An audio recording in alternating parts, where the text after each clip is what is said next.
Olis. Bueno, hubo un pequeño malentendido y resulta que yo no estaba haciendo ni huevos rancheros ni chakshuka. Así que hoy voy a hacer huevos en pasta de tomate. Vamos a darle. Pasta de tomate, orégano, un toque de sal, albahaca, pimienta negra, azúcar morena. Yo le pongo este toque porque la salsa ácida no me gusta. Si a ti no te gusta con azúcar, no le pongas. Ay. Y pimienta cayena porque lo que le puedo meter picante le meto. Ahora esperas que se cocinen como por 5 o 7 minutos. Así que mientras espero, voy a los contornos.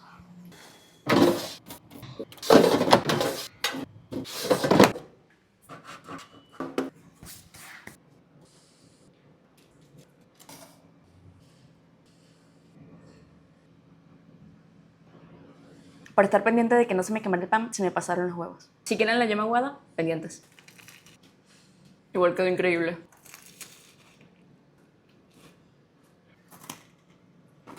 Bye.